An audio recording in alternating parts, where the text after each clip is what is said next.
안녕하세요. 안녕하세요. 안녕하세요. 안녕하세요. 안녕하세요. 비원의 관세 정형외과 전문의 이대호입니다. 토요일 3시고요. 오늘은 겨울철을 맞이해서 겨울에 여러분들이 많이 좋아하시는 그 보드에 대해서 말씀을 드리고자 합니다. 오늘 정말 귀하신 분 모셨고요. 경력을 보니 화려하시더라고요. 14년인가요? 네, 14년. 14년간 국가대표, 우리나라 최연소 국가대표를 지내시고 보드의 우리나라 스노보드의 역사를 함께 하셨다고 생각이 됩니다. 김호준님 모시고 겨울철에 바른 보드 타기에 대해서 여러분과 말씀을 나누게 되는 귀한 시간 가졌습니다. 지금 제가 본인 소개는 직접 하시기 그러시니까 제가 본인 소개를 좀 해드리도록 여기 보면 최연소 국가대표라고 하셨는데 그게 몇 살 때 하신 거죠? 제가 중학교 3학년 때 예, 이제 최연소 국가대표가 됐고 예. 그 중학교 3학년 이전에는 네, 아무리 예. 잘해도 국가대표가 될 수 없습니다. 그럼 보드는 언제부터 타신 거예요? 보드는 8살 때부터 타기 시작했어요. 와, 멋있으네. 네. 그 최초로 우승한 국대 대회가 어디셨어요? 스페인에서 예. 네, 국제대회가 있었는데 거기서 제가 대한민국 최초 우승을 했습니다. 국제대회에서. 스페인에서 동계 스포츠가 많이 하나요? 많이 하죠. 유럽은 이제 동계 스포츠도 강국이니까요. 스페인도 동계 스포츠. 그리고 우리나라 동계 올림픽 역사를 함께 하셨네요. 뭐 네. 보면은 여기 밴쿠버 올림픽, 소치 올림픽, 평창 동계 올림픽.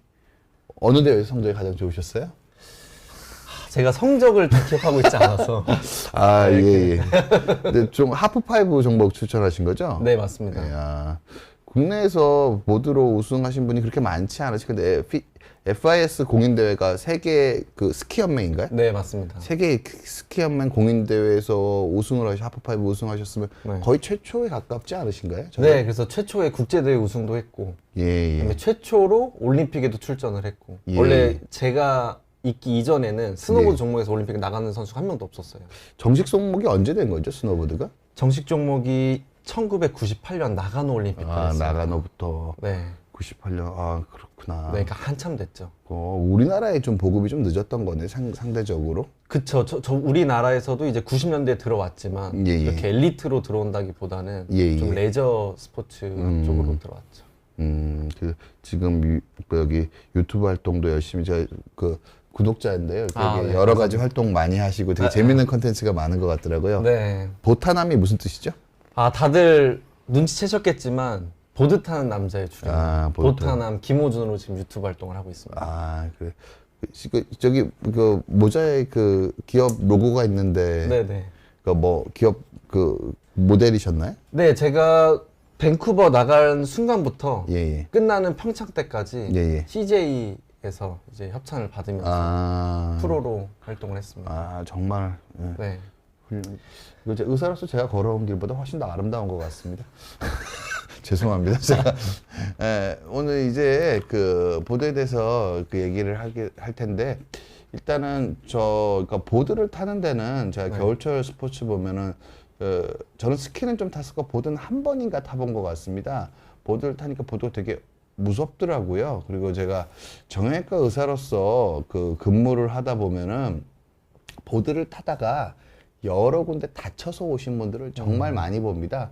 그래서 겨울 본격적인 보드철을 맞이해서 그러니까 보드를 탈 때 가장 기본적인 것들을 최고 전문가한테 얘기를 들어보면서 여러분들이 안전하고 즐겁게 겨울을 보낼 수 있도록 도움을 주고자 합니다. 제가 사전 미팅이 한 번 있었는데 우리 김호준님께서 밸런스드 보드, 그러니까 보드를 타는 자세가 보드에서 매우 중요하고 이 자세가 직접적으로 부상 발생이나 그런 거와 연관이 있다라는 말씀을 주셨습니다. 그래서 보드 타는 자세에 대해서 우리 김호준님한테 한번 설명을 한번 들어보고 싶습니다. 네. 일단은 보드 타는 사람들이 많이 다친다. 화면을 좀 크게 좀 부탁드릴까요? 네, 이게 사실입니다. 스키보다 보드의 불상률이 더 높죠. 예. 근데 그 명확한 이유는 예. 첫 번째 스키는 예. 이제 폴이라는 장비가 있어요. 예. 스키폴. 그래서 본인이 중심을 살짝 잃었을 때 예. 이렇게 지탱할 수 있는 장비가 있지만 예. 스노보드는 그런 장비가 없거든요. 음. 그래서 이 밸런스드 바디 포지션, 즉 이 보드 안에 얼마큼 중심을 잘 올려놓고 있느냐, 밸런스가 얼마나 좋으냐에 따라서 넘어지지 않고가 결정이 되겠죠. 아, 이제 한 가지 여쭤보고 제가 네. 스키를 탔을 때 제가 스키는 어렸을 때 좀 탔어가지고요. 네. 원래 하루 슬로프를 한 반나절 타면은 네. 스키는 제가 어느 정도 실력이 는다 하면은 한 번도 안 넘어졌었거든요. 네. 근데 제가 얼핏 느끼기로는 보드는 좀 잘 타도 좀 넘어지는 것 같더라고요. 그러니까 스키는 잘 타면 거의 넘어질 생각 걱정을 안 하고 네. 전 청바지 입고 스키 타고 막 그랬었거든요. 근데 네. 보드는 잘 타도 좀 넘어지지 않나요? 스노보드는 만약에 처음 배우는 사람의 기준, 네, 그 네. 처음 배우는 사람이 정말 운동신경이 뛰어난 신동과 천재여도 예, 무조건 넘어집니다. 예. 이 스키는 예. 정말 처음부터 한 번도 안 넘어지고 타는 사람들도 있어요. 아, 그렇기 때문에 스노보드는 이미 내가 넘어질 준비와 마음가짐을 하고는 있어야 돼요. 안 넘어지겠다라고 하는 게 아니라 예. 넘어지는 걸 예측하고 있어야겠죠. 아, 보드를 내가 운동을 잘한다 해서 보드를 타서 안 넘어지길 바라는 건 망상에 가깝겠네요. 굉장히 잘못된 생각이죠. 아, 넘어져야 한다. 무조건 넘어져야 된다. 그게 아까 그 폴이 없는 게 좀 관련이 많은 거예요? 가장 크죠. 폴이 없는 게 가장 크고 두 예. 번째는 스키는 우리가 전방을 보면서 타잖아요. 예. 근데 스노보드는 측면을 탄단 말이에요. 예, 근데 예. 우리가 일상생활에서 측면으로 가는 일이 없잖아요. 그래서 굉장히 낯설다. 가는 방향을 등을 볼 수도 있고 예. 가슴을 볼 수도 있고 근데 스키는 항상 가슴만 보고 타거든요. 그래서 그런 낯선 것 때문에 아마 완전 다른 어떤 운동신경, 운동 능력을 필요로 하니까 사실 좀 어렵죠. 아, 그럼 오히려 보드를 안전하게 타기 위해서는 내가 안전하게 넘어지는 법을 먼저 배우는 게 필요할 수도 있겠네요. 그쵸. 그리고 필수적으로 필요한 거 보호장구. 보호장구. 네. 그러니까 우리가 무조건 넘어진다고 했잖아요. 그래서 예. 정말 많게는 하루에 100번도 넘어져요. 네, 엉덩이 얼얼하다는 친구들 많이 봤습니다. 엉덩이 뭐 우리 흔히 말해서 우리 천재시잖아요, 보드는. 그래도 엉덩이가 그렇게 아파 보신 적 있어요? 그럼요. 아, 엉덩이가 그렇구나. 정말 갈라지는 고통을 저는 수없이 경험해왔기 때문에 달라지나요? 정말로 갈라져서 예. 피가 이렇게 많이 흐른 적도 있었고 정말 그 네, 정도시구나. 그리고 네, 병원 갔더니 이렇게 찢어져 있더라고요. 예, 네, 중요 그 예. 구멍이. 예. 예. 그래서 여러분들 꼭 명심해야 될 게 보드를 타기 전에는 예. 엉덩이 보호대 예. 무조건 필수입니다. 아. 네, 없으면 안 돼요. 없으면 어떻게 되냐면요. 올라상 엉덩이가 버틸 수가 없는 거죠. 그리고 엉덩이 보호대가 있어야지. 일반적으로 엉덩이로 넘어지는 게 좀 더 안전하잖아요. 그쵸. 보호대를 하고 안전하게 좀 덜 아프게 만들어서 엉덩이로 넘어지는 게 보드를 안전하게 즐기는 법이기도 하겠네요. 아, 그럼요. 그래서 엉덩이 보호대, 두 번째는 앞으로도 잘 넘어지니까 예. 무릎 보호대. 무릎 보호대. 네. 예. 왜냐면 우리가 눈이 푹신할 거라 생각하지만 사실 눈이 굉장히 딱딱하거든요. 겨울에. 예. 얼음 같으니까. 예. 그래서 그럴 때 무릎 보호대 없이 무릎을 한번 꽉 넘어졌다? 와, 그러면 이제 진짜 의사 선생님 만나게 되는 순간이 올 수도 있는 거죠. 네, 보통 제가 근데 보드 타다가 실질적으로 부상 입은 분들을 많이 보는데요.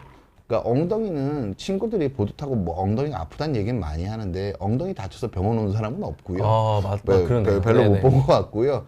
보통 팔꿈치 다쳐서 오시는 분들이 이제 특히 제가 의사로서 정형외과 의사니까 수술하니까 그 젊은 여성분들이 팔을 붙잡고 오면 대부분 정말 마음이 아픈 경우가 되게 그쵸. 이게 사실 제가 뒤에도 넘어지는 방법에 대해서 설명을 드릴 텐데 그 초보자와 중급자 사이에서 가장 많이 일어나는 부상 부위가 사실 요 손목과 팔꿈치입니다.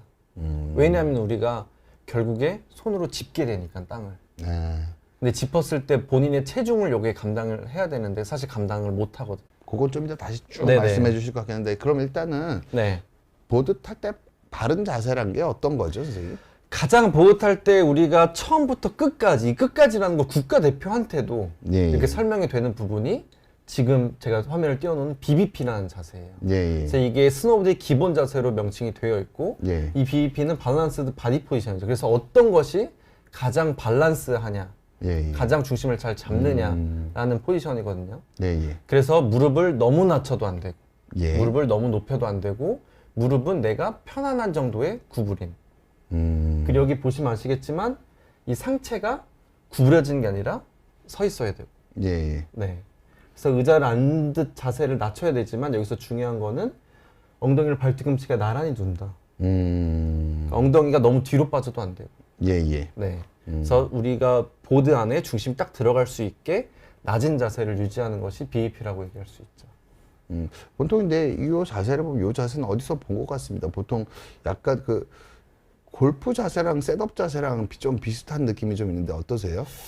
그러니까 골프 같은 경우에는 저도 이렇게 잘은 모르지만 예, 예. 그 셋업 자세 할 때 살짝 중심이 가운데 딱 있다기보다 살짝 앞으로 쏠려 있거나 예, 예. 허리도 살짝 구부려져 55대 45라는 표현을 합니다. 보통. 55대 45인가요? 예, 골프도. 스노보드는 무조건 50대 50이어야 돼요. 5대 5. 5대 5. 예. 앞뒤로 5대 5, 양옆으로 5대 5. 딱 가운데 정렬되어 있어야지만 예. 탈 때 예. 넘어짐을 방지할 수 있어요. 그럼 저기 여기 사진을 보면 저는 되게 놀랍습니다. 어떻게 저기 맨 밑에 사진을 보면 이거 좀 크게 보여주시겠어요?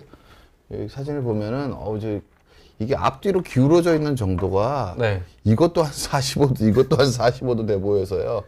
이렇게 문 위에 서 있을 수 있거든요. 전 정지 한번 보고 깜짝 놀랐습니다. 그림 보고. 이 정도 타면 되게 잘 타시는 거죠? 그럼요. 여기는 이제 데몬스트레이터라고 예. 그 스노보드를 이제 정말 완벽한 자세를 보여주는 데몬입니다. 그러면은 네. 일단은 언제나 내가 타기 전에 정지 자세에서 5대5 완전히 앞뒤로 5대5가 돼 있어야 되고 네. 그 자세에 대해 설명을 좀 제가 또 하나 골프랑 비슷하다고 느꼈던 점은 네. 사진을 보면은 척추가 곧게 서 있는 것 같더라고요. 맞습니다. 엉덩이부터 척추가 완벽히 곧게 서 있어서 척추도 골프도 공을 칠 때 보면 뒷면에서 보면은 몸은 돌지만 척추는 일렬로 서 있으면서 공을 치는 게 골프의 가장 에이밍이나 흔들리지 않게 공을 잘 치는 방법인 것 같더라고요. 근데 지금 선생님 여기 자세를 봐도 여기도 이 오른쪽 아래 이 사진을 봐도 허리는 곧게 아래쪽 엄바 스파인은 곧게 서 있는 것 같고 네, 맞습니다. 이 자세에서도 밑에는 곧게 서 있는 것 같거든요. 네. 위쪽은 좀 바뀌더라도 허리 쪽에 요추 전만은 정확하게 유지된 상태에서 거의 모든 동작을 하는 거 맞나요? 맞습니다. 예. 그래서 우리가 다운 자세를 할 때도 중요한 점이 상체는 최대한 유지. 그 유지라는 게 곧게 유지. 예. 상체가 무너지는 순간 예. 사실 이 신체 부에서 가장 무거운 게 머리기 때문에 네, 무너진다는 게 상체 무너지는 게 머리가 무너지는 거거든요. 예. 그러면 중심축이 깨지면서 예. 이 밸런스 바디 포지션이 무너지는 거죠. 예. 결국은 제가 정형외과사로서 말씀을 드리면 이 밸런스 바디 포지션은 게 뭐냐면요. 결국은 뭐 골프, 서핑, 그리고 뭐 보드, 뭐 거의 동일한 뭐 자전거까지도 동일합니다. 무슨 뜻이냐면은 요추 전만이 잘 유지되는 상태에서 스포츠를 하는 거고 그래야 머리가 아는데 실은 이게 사람 머리가 상당히 무거운 단일 기관이기 때문에 네. 이게 휘청휘청하기 시작하면은 균형 잡는 스포츠는 할 수가 없습니다. 그러면은 요추 전만이 깨지는 순간 흔들리게 되거든요. 근데 이게 무서워서 요추 전만이 깨지는 순간 넘어지겠죠? 그래서 사실 중요한 게 여기 보면 예. 시선은 전방을 주시하며가 사실 되게 중요한 키포인트. 예. 결국에 우리가 보드를 처음 볼 때 무서우면 예. 10명이면 10명 모두 다 땅바닥을 보거든요. 아. 그럼 땅바닥을 본다는 건 이미 머리가 흔들거린 거죠. 머리가 흔들거리면서 무게중심이 무너진 거죠. 음. 그래서 결국에 이 땅바닥을 보는 게 심리적으로 안정을 줄 수는 있지만 결과적으로는 넘어짐을 예. 발생시키면서 예. 무서워진다. 아. 그래서 이 시선을 보면 항상 이 앞을 전방을 보고 있거든요. 예. 근데 초보자를 보면은 앞을 보지 않고 예. 타고 내려가는 곳을 봐요. 혹시 뭐가 있지 않을까? 네, 뭐 내가 잘 미끄러울까? 하고 있는 건가. 예. 그래서 다 대부분 밑을 보기 때문에 예. 그거는 정말 하지 말아야 될 운동 중에 하나입니다. 기본적으로는 그러면 되게 그러니까 뭐 기본적인 원리에서 비슷합니까? 가슴을 곧게 펴고 그쵸. 보통 골프도 가슴을 말고 채를 잡으면 위로 따로 돌거든요. 이게 가슴을 쭉 펴고 채를 잡아야지 채가 안정적으로 돌지 이렇게 말아버리면은 이 순간부터 팔 따라 놀고 몸이 따라 놀기 때문에 이게 보드도 균형 잡는 스포츠이기 때문에 네. 이 균형이 유지가 되고 머리까지 그러니까 무게중심이 안 흔들거려야 되고 상체도 이게 팔을 왔다 갔다 할 때 무게중심에 영향을 적게 주려면은 이게 벌어져야 됩니다, 이게. 그래서 전체적으로는 맥락은 비슷한 것 같습니다. 그러니까 코 그리고 또 한 가지 제가 여쭤볼게요. 제가 뭐 골프 그러니까 여러 선생님들 여쭤보는데 배에 어느 정도 힘이 좀 잘 들어가 있어야지 이 자세가 유지가 되지 않나요? 그쵸. 근데 아시겠지만 일반인이 배에 힘을 제대로 주는 게 사실 쉬운 일은 아니잖아요. 네, 맞습니다. 근데 대부분 이 코어가 중심의 가장 근원이고 예. 중심을 잡을 수 있는 수단이죠. 그러니까 결국은 이게 그러니까 제가 여러분들한테 말씀드리고 싶은 거는 이 껍데기를 흉내내려고 하시는 게 아니고요. 요 자세가 정확하게 유지되려면은 배에 상당히 힘이 들어가 있어야 됩니다. 아랫배 쪽에 상당하게 힘이 들어가 있어야지. 근데 이건 윗배는 아니고 윗배에 힘을 주면은 골반이 따로 놀거든요.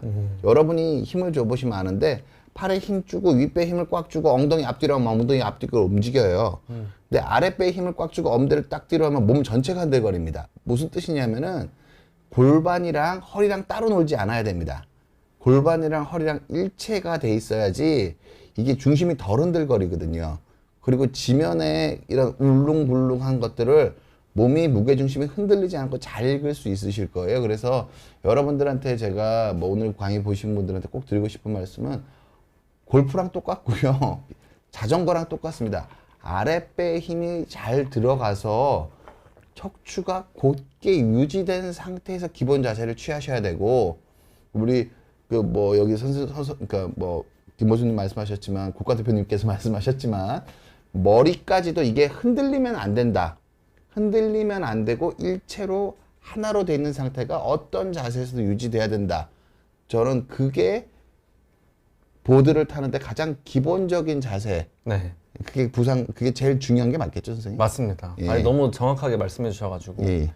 그래서 결국에 얼마큼 중심을 잘 잡느냐가 중요하기 때문에 코어 예. 그 중요한 걸 잘 말씀해 주셨습니다. 그러니까 흔들리면 중심이 안 잡혀져요. 네. 그러니까 보통 우리가 울렁불렁한 어떤 뭐 동그란 발판 위에 서려고 생각을 해보시면은 몸이 딱 펴져 있어야지 균형을 잡을 수가 있어요. 몸을 웅크리고 균형을 잡으려면 다리만 따로 놀아가지고 네. 균형 잡는데 불리합니다. 그러니까 보통은 무게중심이 최대한 멀리 떨어지는 게 균형을 잡는데 유리하거든요.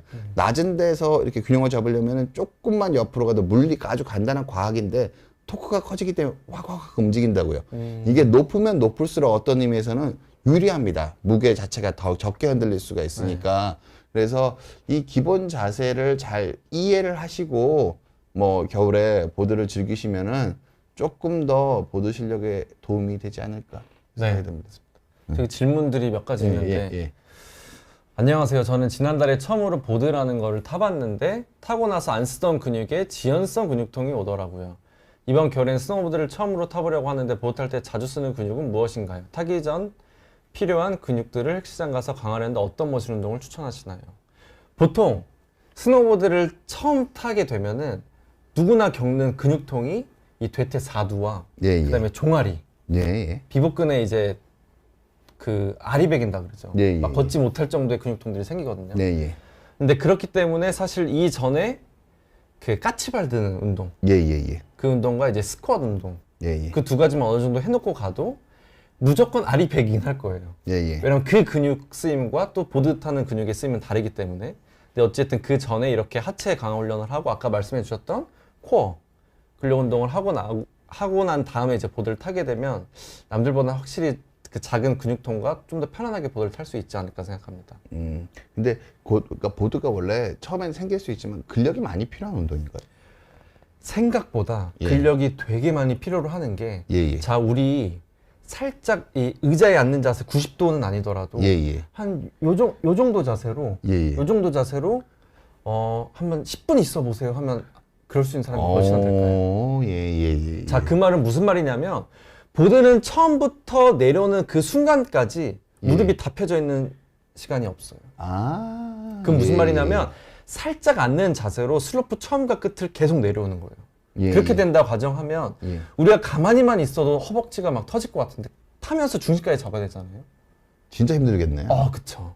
그래서 겨울에 옷이 젖어요. 안에서 땀이 막 엄청 나는 거죠. 그래서 이 스노보드가 운동이 뭐 될까요? 이러지만 한번 타보고 나면 와, 이거 진짜 운동이 되는구나.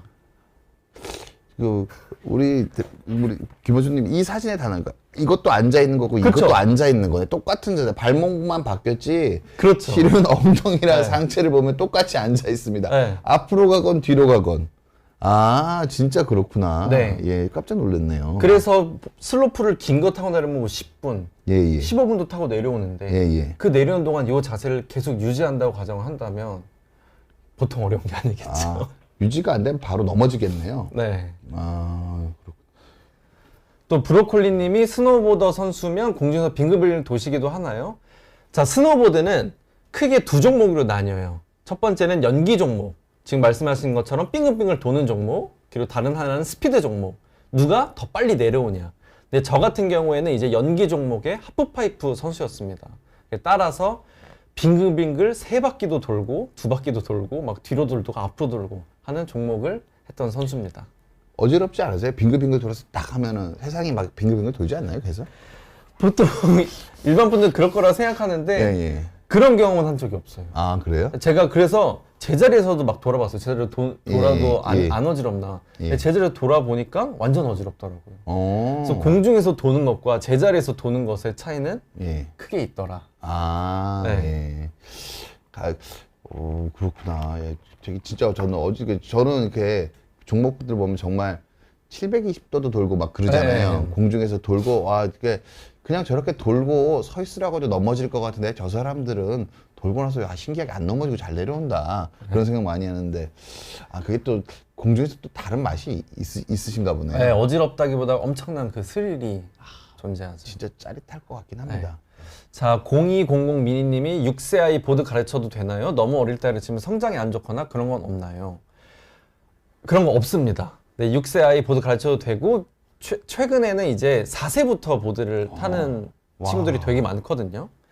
그래서 꼭 말씀드리고 싶은 거는 이제 아이가 보드를 처음 탈 때 꼭 그 어린이 전문 강사님이 동반되어야 돼요.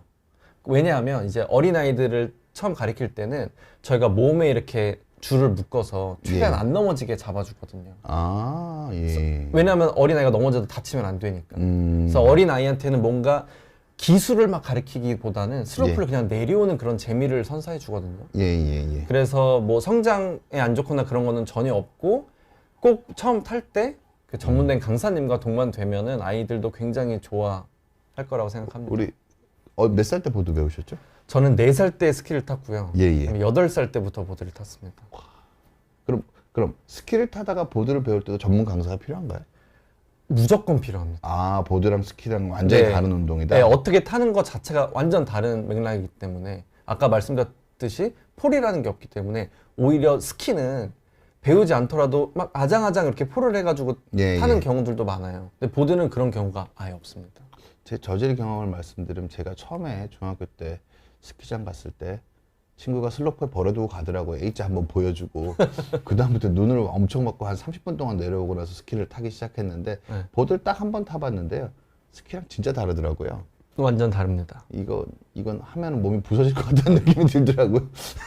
아, 근데 그게 그 스키를 잘 탔던 게 보드에 통용될 거라고 생각하면 안 되고 네. 스키랑 보드는 완전히 다른 거기 때문에 네. 내가 스키를 능숙하게 탔다고 해서 보드를 경시하거나 그러면 안 되고 오히려 보호 장구나 그런 것들을 완벽하게 더 갖춰서 네. 보드를 처음 시작하시는 게 맞다. 네. 그렇게 이해하면 되겠네요. 그러니까 제가 제 주변에 제가 강습을 못해도 100건 이상은 했거든요. 예, 예. 근데 제가 이제 가르치면서 한 번도 부상이 있었던 적이 없어요. 와우. 그러니까 그 말은 어떤 이야기냐면 보호 탈 때 아까 말씀하셨겠지만 엉덩이가 아픈 거지. ong덩이가 부상이 돼서 병을 가는 경우는 잘 없잖아요. 예, 예. 그러니까 보드는 분명히 아프긴 합니다. 넘어지니까. 예, 예. 하지만 부상이라는 건 조금 다른 측면이니까. 예, 예. 그래서 제가 부상당하는 사람들을 좀 봤더니 예, 예. 공통점들이 있더라고요. 어떤 공통점이죠?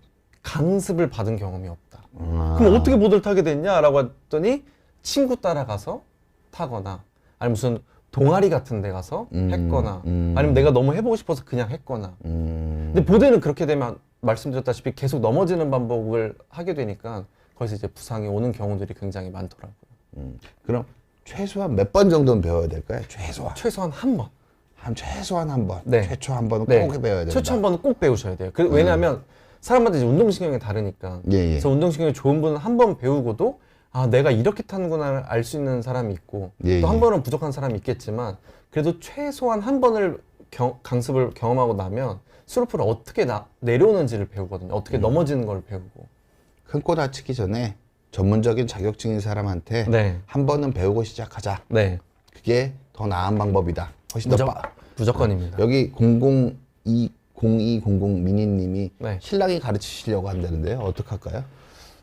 그 신랑분께서 이런 전문 지식을 습득하고 계시거나 보드를 어떻게 타야 되는지 잘 알고 계시면은 괜찮습니다. 근데 그렇지 않는 거라면은 사실 전문 강사한테 한 번은 꼭 처음에 한 번은 꼭 맡기시기를 바라겠습니다.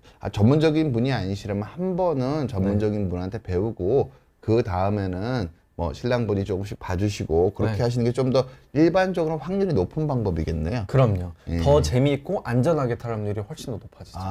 예. 네. 그렇습니다. 발레 하시는 분들은 보드 못 하시긴 해요. 발레는 다리를 곧게 펴야 하니까.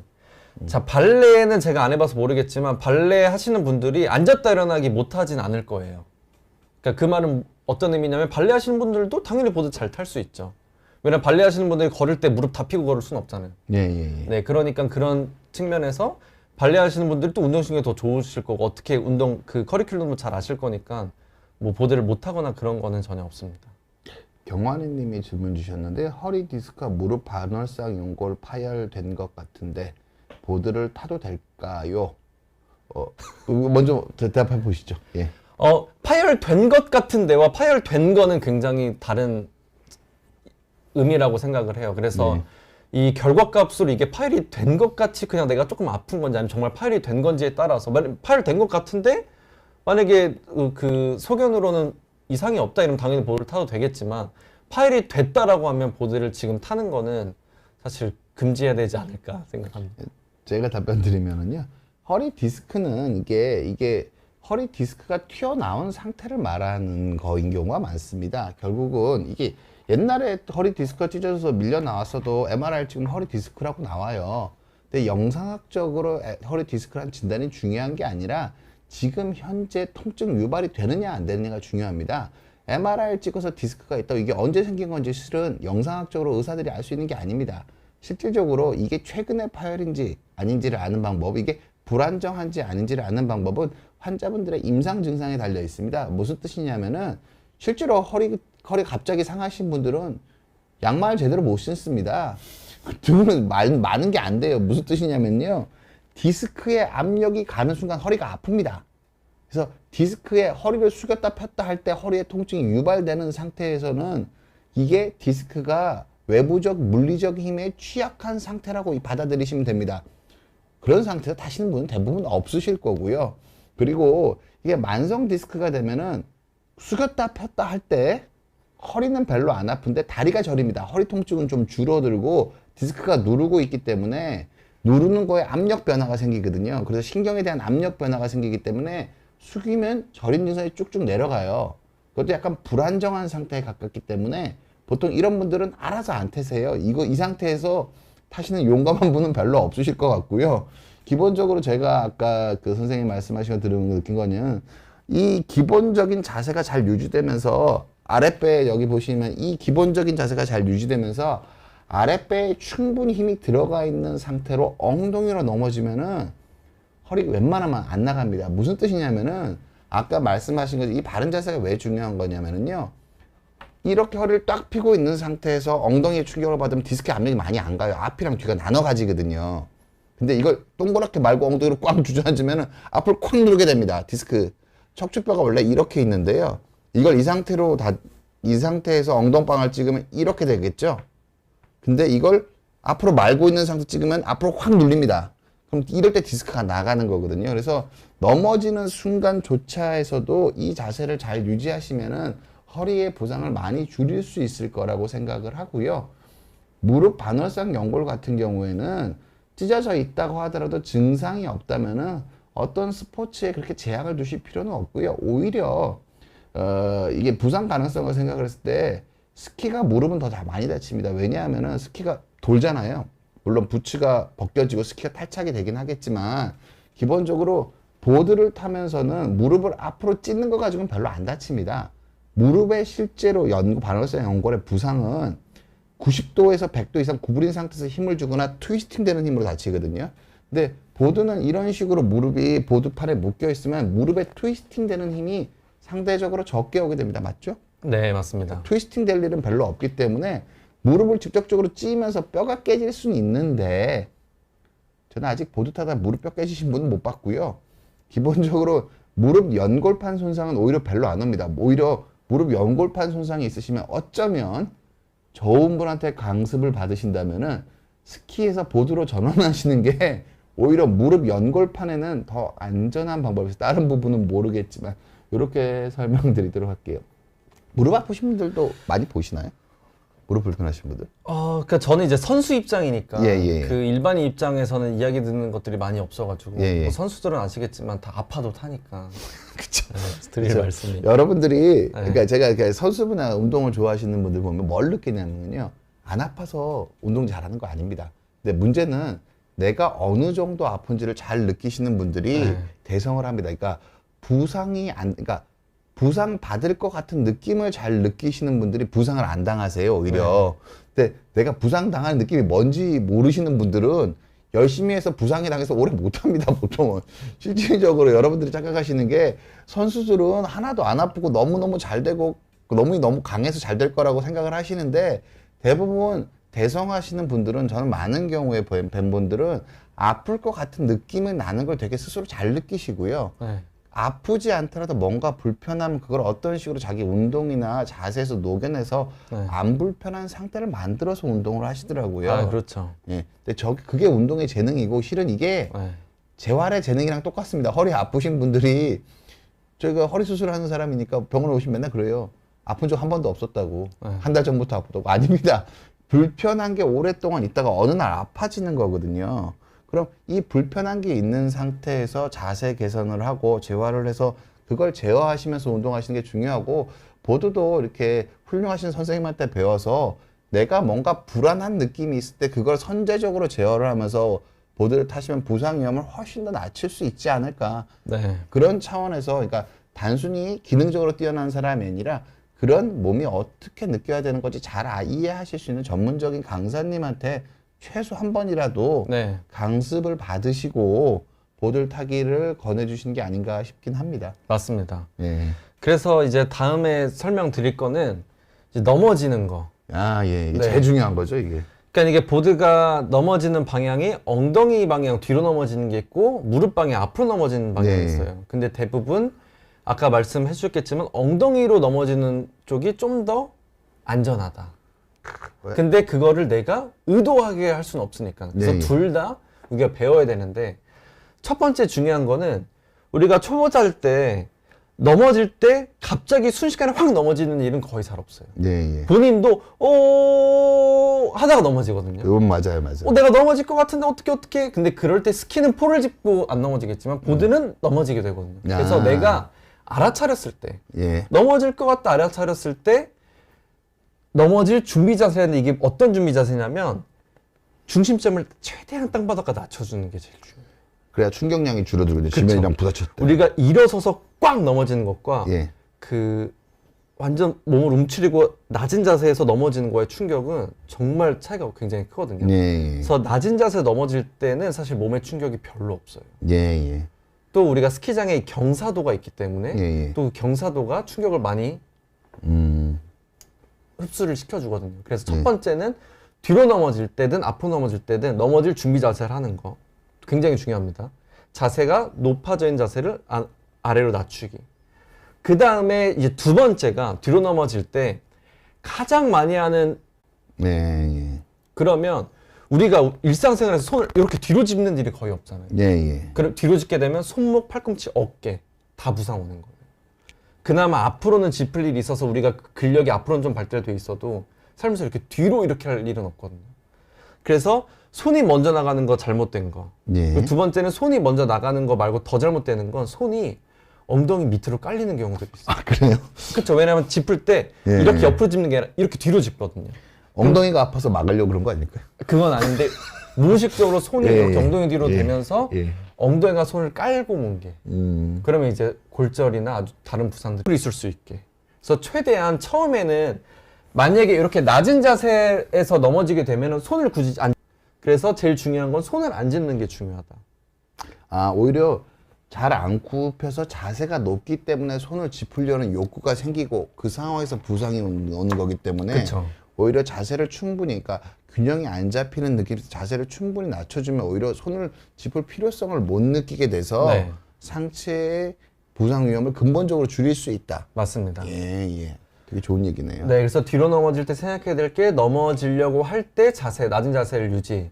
두 번째는 손을 의식적으로 내가 보드를 타기 전에, 만약에 여기서 이제 강습을 안 받고 타신 분도 계실 테니까 보드를 타기 전에 땅바닥에서 넘어지는 연습부터 해보세요.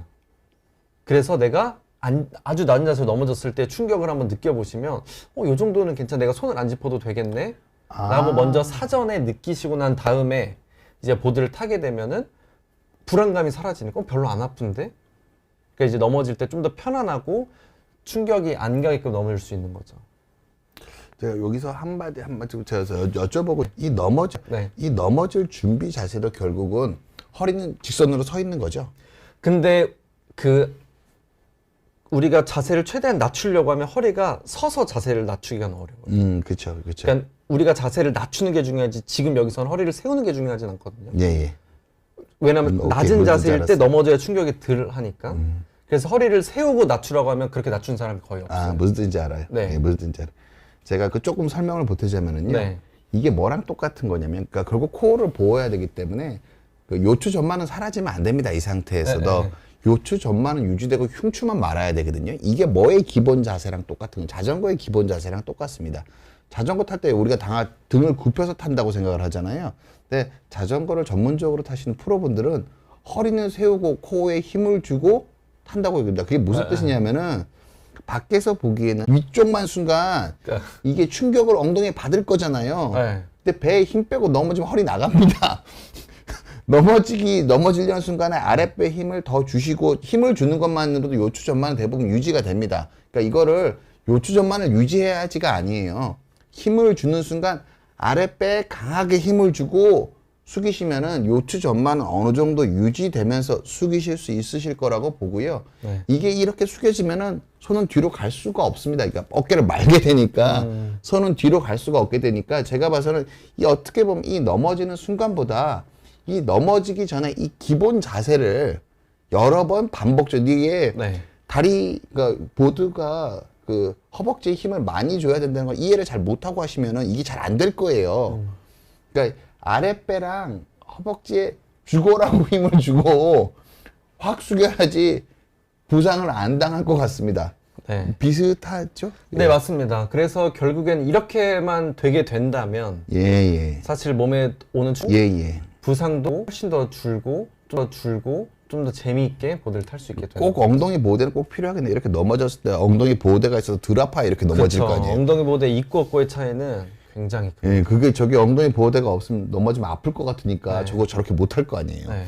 그러다가 사고 날 것 같은데. 그리고 이렇게 뒤로 넘어진 것과 앞으로 넘어지는 거. 예. 앞으로 넘어진 거 똑같아요. 넘어질 준비 자세를 했을 때 똑같이 움츠리고 예. 그 다음에 앞으로 넘어질 때도 대부분 손을 먼저 짚거든요. 예. 근데 손을 짚지 마시고 무릎이 먼저 닿을 수 있도록. 네.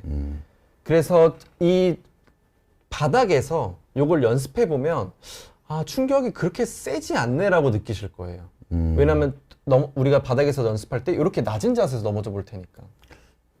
그러니까 그러니까 이게 중심이 낮은 상태에서 이렇게 되면 괜찮을 것 같은데 네. 중심이 높은 상태에서 바로 이렇게 하면 무릎 박살 나겠네요. 그렇죠. 그러니까 이게 중요한 준비 자세가 진짜 핵심이네요. 네. 준비 자세를 잘 해주셔야지 부상이 없겠네. 넘어지기 전 준비 자세. 그렇죠. 그래서 쉬운 게 사실 초보자들은 내가 넘어질 것 같다라고 알아요.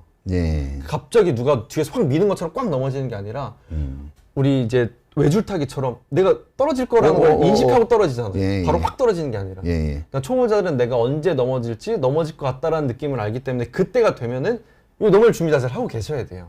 준비 자세. 네. 준비 자세. 그 다음에 앞으로 넘어져도 무릎 먼저, 그러니까 손 먼저 닿지 않고 무릎하고 그 다음에 도루 자세처럼 이렇게 미끄러져서 넘어지는 자세를 유지하시면 이제 몸에 오는 충격이 덜 하고 다치지도 않고 넘어져도 바로 일어나서 탈 수 있고. 예. 넘어져서 안 일어나는 사람은 아파서 못 일어나는 거거든요. 그러니까 예, 스키장에 저- 넘어졌는데 잘 예. 못 일어나는데 그러면 아파서 잠깐 하고 있는 그쵸. 거니까 네, 양해 저도 부탁드리겠습니다. 눈보라를 왕창 읽고 눈에 얼굴을 파묻고 머리가 띵한 순간을 많이 경험했던 기억이 있는 것 같습니다. 되게 시원하긴 했는데. 네. 크레모나 TV 가르치시는 수강생 중 출산하고 오시는 분도 있나요? 저는 출산하고 무릎 수술해서 다시 스키 못하려나 궁금합니다. 출산하고 타시는 분들 엄청 많아요. 스노보드 선수도 출산을 하고 다시 선수로 복귀한 선수도 있으니까 그거는 문제 없이 네, 가능하다고 생각합니다. 어떻게 생각하시나요?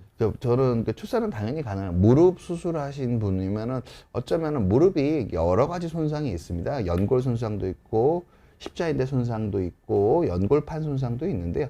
그러니까 다른 것도 있지만, 그러니까 무릎 자체만 따지고 봤을 때는, 그러니까 보드도 나쁘지 않은 운동일 것 같습니다. 보드는 기본적으로 무릎 회전력은 그렇게 많이 상대적으로 아주 능숙해지기 전까지는 무릎의 회전력을 그렇게 많이 쓰는 것 같지는 않고, 근데 그 연골판 손상이 아니라 관절염 쪽이면은 오히려, 그러니까 관절 연골은 무릎을 계속 지속적으로 굽히고 타는 거잖아요, 보드는. 관절염 쪽이시면은 오히려 스키가 더 나으실 수도 있고요. 연골판 쪽에 문제시면은 보드가 더 나을 가능성, 물론 좋은 선생님한테 배우시고 안전하게 타야 되겠지만, 그러니까 이 무릎을 굽히는 기마 자세를 유지하는 데 통증이 없으시다면은 무릎 수술을 하셨더라도 저는 보드를 배워보셔도 괜찮을 것 같습니다. 이렇게 말씀드리도록 할게요. 0200 미니님 2만 원을 감사합니다. 비운데서 오라면 좀. 네, 2만 원을. 좋은 강습 선생님께 강습받을 수 있는 법 같은 것 있나요? 예. 뭐 이렇게 소개해 주세요. 네, 네이버에 구클이라고 치시면 예. 국가대표 이제 클래스의 줄임말인데 거기에 이제 인증된 강사님들이 다 등록이 되어 있거든요. 그래서 자격증도 다 갖고 있고 이제 후기들도 다 있고 인정된 강사님들이 거기 계시니까 구클 한번 검색해 보신 다음에 전국 스키장에 이제 강사님들이 거기 다 등록되어 있으니까 거기서 이제 강사님을 선택하시면 좋은 강습이 될 거라고 생각합니다. 김호준님께서 그 팀을 만드신 거죠? 네, 제가 사실 구클 대표기도 하고요. 바쁘신 분이십니다. 네. 자, 이제 넘어지는 게 이제 굉장히 중요해서 결국에 넘어지는 것만 잘 넘어지면 예. 스노보드는 안전하고 예. 재미있게 예. 탈 수 있을 거라 생각을 합니다. 예. 네. 이 이 다음 슬라이스. 예.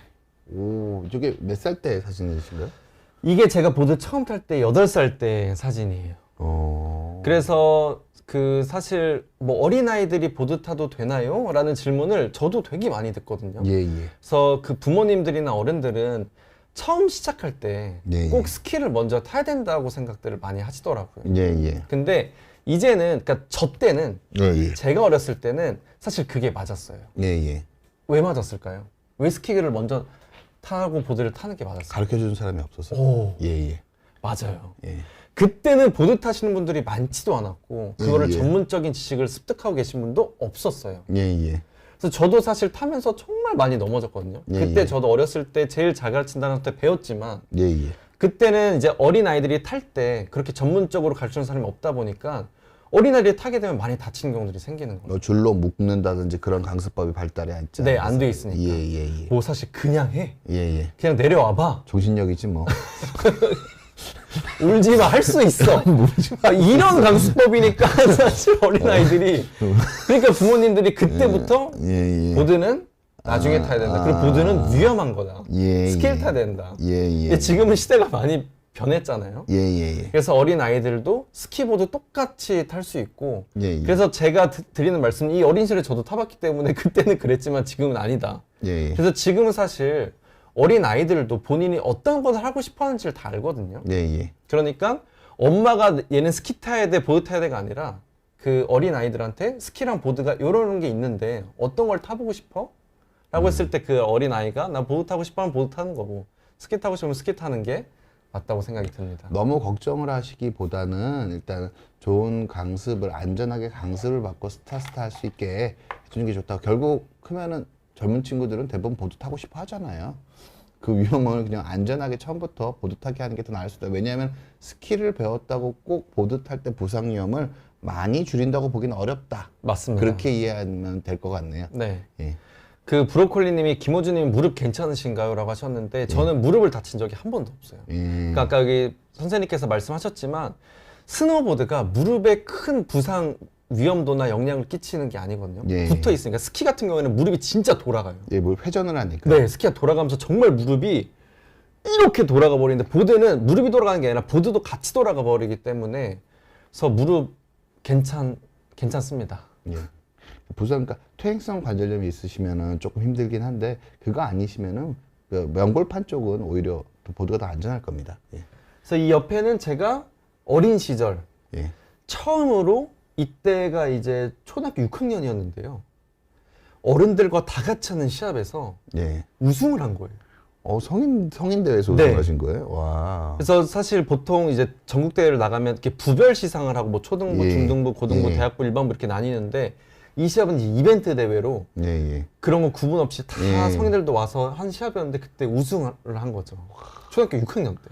신동이시네요, 신동. 천재. 예. 그래서 되게 기억에 남는 예. 순간을 제가 한번 예. 아우. 만들어 봤습니다. 그 보드가 어떤 매력이 있을까요? 스노보드 매력을 제가 뒤에서 설명을 드릴 텐데, 네. 네. 먼저 기억에 남는 순간 네. 아까 그 어린 네. 시절이 있었고, 지금 이거는 뭐냐면 이때 2010년 밴쿠버 올림픽을 나가고, 네. 2014년 소치 올림픽을 나가고, 2018년도 평창 올림픽을 나간 거예요. 네. 그래서 모든 운동 선수들의 꿈이 국가대표가 되는 거고, 모든 그럼요. 국가대표의 꿈이 올림픽을 나가는 거거든요. 예, 예. 근데 저는 이렇게 3번을 나가면서 정말 잊지 못하는 순간들을 경험했다. 국가대표 그 수많은 분들 중에서 3번 올림픽 나가신 분이 정말 소수일 거라고 생각을 합니다. 정말 소수죠. 정말 소수일 거라고 생각합니다. 네. 전국 수석을 몇 년 하시는 거잖아요. 그거랑 맞습니다. 비슷하다고 보시면 될 것 같습니다. 네. 그리고 이제 스노보드의 매력에 대해서 예, 예. 말씀을 드리도록 하겠습니다. 첫 번째, no limit. 그러니까 이게 무슨 말이냐면 제가 하는 이 연기 종목은 한계가 없어요. 그러니까 이게 선수로서 굉장히 스트레스일 수도 있거든요. 어떤 말이냐면 뭐 육상 같은 경우에 뭐 8년째 한국 신기록이 깨지지 않고 있다. 예, 뭐 예. 이런 말들이 있잖아요. 예, 예. 결국에 그 종목의 한계가 명확히 있고 그 한계를 깨기가 굉장히 어려운데 예, 예. 스노보드는 매년 깨지고 있어요. 매년. 어떤 식으로 깨지고 있어요? 기술이 반바퀴를 더 돌고. 예. 근데 반바퀴 끝인 줄 알았어요. 예를 들면 2바퀴가 끝인 줄 알았어요. 예, 예. 인간의 한계는 보드 탄데 2바퀴다. 근데 갑자기 내년에 2바퀴 반을 하는 사람이 나타나고, 그럼 2바퀴 반이 끝이 됐는데 또 3바퀴가 나타나고, 예, 예. 3바퀴 반이 나타나고, 4바퀴가 나타나고. 그래서 이 한계가 없는 게 저는 스노보드의 매력이라고 생각합니다. 그러니까 결국에 한계가 있다면 그 인간은 그 한계에 맞춰지게 될 텐데, 예, 예. 이 한계가 없으니까 항상 본인은 난 무궁무진한 가능성을 가진 사람이다. 왠지 그 보드의 정신은 뭐 익스트림 스포츠의 정신이기도 하겠지만 자유, 뭐 네. 한계를 넘어서는 비욘드 그 익스트림 뭐 그런 것들을 그런 느낌을 좀 설명하시는 것 같네요. 맞습니다. 예. 결국에는 이런 것들이 이제 목숨을 걸고 하는 스포츠이기 때문에 예, 예. 이 다음에 성취감. 예. 그러니까 어떤 거냐면 우리가 이 인생을 살면서 예, 예. 내가 의도하지 않게 주먹을 불끈 올리는 일이 과연 몇 번이나 있을까요? 예. 살면서. 그러니까 예. 뭐 예를 들면 이런 거겠죠. 내가 정말 원하는 대학교에 합격 통지를 받았을 때 예. 두 손 번쩍 들겠죠. 예. 아니면 로또에 당첨이 됐을 때 번쩍 예. 들겠죠. 근데 그런 아주 특별한 이슈가 아닌 이상 우리가 일상생활에서 두 손을 번쩍 들 일이 잘 없는데 스노우보드는 예. 두 손을 번쩍 들 일이 너무 많아요. 왜냐하면 한계가 없기 때문에 내가 반바퀴 성공했을 때도 두 손을 번쩍 들 거예요. 왜냐면 그 반바퀴를 돌 때 그 공포감이 없다라고 얘기할 수 없거든요. 정말 스릴이 넘치고 나는 못할 거라고 생각해 내가 노력해서 반바퀴를 돌아서 손을 번쩍 들릴 거고 또 한 바퀴를 돌았을 때 손이 번쩍 들릴 거고 시합에서 내가 원하는 뭔가 런을 탔을 때도 손이 번쩍 들릴 거고 얼핏 이해는 가는 거. 그러니까 스피드 종목에서 0.5초 그러니까 시간을 단축했을 때는 계기판을 보고 번쩍 올려야 되지만 이건 계기판을 보지 않고도 번쩍 올라갈 것 같네요. 좀 그게 정답입니다. 예, 예. 그래서 이 세 번째 매력은 특별한 경쟁이에요. 예. 그러니까 뭐냐면 보통 운동 시합이라는 컴피티션 경쟁을 하는 건데 누군가를 이겨야 내가 1등 되고 누군가를 이겨야지만 내가 우승을 할 수 있게 예, 되는 거잖아요. 예. 그래서 대부분의 종목들이 2, 3등들이 막 좋다고 손을 드는 경우가 잘 없어요. 근데 이 스노보드는 예, 예. 내가 16등을 해도 손을 막 번쩍 들면서 내가 1등보다도 더 즐거워하거든요. 예, 예, 예. 그래서 이게 무슨 말이냐면 예. 내가 누군가를 꼭 이겨야 되는 게 아니라 예. 이 경쟁은 자신과의 싸움이다. 항상. 예, 예. 그래서 스노보드는 누군가를 이겼을 때 기뻐하는 사람이 거의 없어요. 대단한 매력이네요. 내가 정해놓은 기술을 성공했을 때 손을 번쩍 들기 때문에 이 스노보드 시합을 보게 되면 20등도 손을 막 번쩍 들고요. 예. 23등도 손을 번쩍 들고 1등이 23등한테 와서 막 잘했다고 해주고요. 예. 모두가 이렇게 특별한 경쟁을 하는 야. 되게 멋있네요. 네. 현대 사회에 어울리는 그런 스포츠인 것 같습니다. 와, 멋있네요. 우리가 이제 10분 남았나요? 아니 이제 마무리할 시간이 그렇죠. 됐습니다. 그래서 아우, 이렇게 제가 세 가지로 네. 와, 되게 마지막 말이 되게 인상적이었던 것 같습니다. 되게 뭐 젊은 사람들이 보드를 배우는 거가 이해가 되네요. 보통 네. 말씀을 드렸을 때, 그러니까 조금 스키 같은 경우는 기본적으로는 뭐 좀 경쟁적인 종목, 시간을 그렇죠. 내는 네. 알파인 네. 스키든 뭐 노르딕 스키든 뭐 그러니까 시간을 재는 기록 경기에 가까운 좀 모습을 많이 가지고 있는데 특히나 프리스타일로 하는 보드 같은 경우에는 그 경쟁의 내용과 질이 좀 많이 다르고 그런 것들이 좀 쾌감을 많이 제가 들었던 것 중에서 음악을 들으면서 운동하시는 거 되게 놀라웠습니다. 네. 스노보드가 되게 특이한 게 월드컵, 뭐 올림픽 이런 시합을 나갈 때 또는 훈련을 할 때 선수들이 다 이어폰을 꽂고 있어요. 네. 그러니까 본인의 어떤 그거에 정말 취해서 보드를 타는 거고 이게 어떻게 하나의 예술이라고 생각하는 걸 수도 있고 네. 그래서 내가 음악을 들으면서 올림픽을 나가는 종목이 과연 있을까요? 저는 없다고 생각하고 그러니까 그만큼 굉장히 자유롭고 관중들을 안 들려주고 자기만 들으면서 음악을 그런 종목은 없는 거 저는 잘 모르겠지만 없는 것 같습니다. 관중들이랑 같이 듣는 종목은 좀 있는데 자기만 듣는 네. 예, 그리고 자기만의 그 어떤 시간을 대회에서조차도 경쟁 속에서 자기만의 시간을 갖는 보드가 매력이 있는 것 같습니다. 네, 강나영님이 이제 너무너무 행복할 것 같아요 했는데 정말 너무너무 행복합니다. 네, 보드를 탈 때 내가 좋아하는 음악을 들으면서 정말 내가 이렇게 보드를 막 자유자재로 탈 때 정말 스트레스도 다 풀리고 잡생각도 안 나고 정말 너무 즐겁고 좋은 운동이라고 생각을 합니다. 이제 정리할 시간인데 오늘 결국 이제 겨울 되시니까 이제 김호준님은 이제 아주 바쁜 나날들을 보내게 되실 것 같고요. 눈밭에서 사실 것 같고요. 오늘 겨울을 앞두고 그 보드를 타시게 되면서 이 영상 접하게 되시는 분들한테 건강하게 보드 타기 위해서 한 말씀 부탁드리도록 할게요. 일단 뭐 모든 게 다 첫째가 이제 안전이니까요. 예, 예. 뭐 그 재미는 이제 두 번째니까. 그래서 예, 어쨌든 스노보드는 많이 넘어지지만 재밌게 타기 위해서는 안전이 뒷받침돼야 되니까 제가 예. 이제 말씀드렸듯이 어떻게 넘어지는지 그리고 또 예. 강습 꼭 받으시고 그 사전에 어떤 운동해야 되는지도 말씀드렸으니까 이렇게 잘 준비해서 이번 겨울 모두가 즐겁게 재미있는 스노보딩이 되었으면 좋겠습니다. 네, 감사합니다. 진심이 느껴집니다. 저도 감사합니다. 주말 잘 보내세요. 네.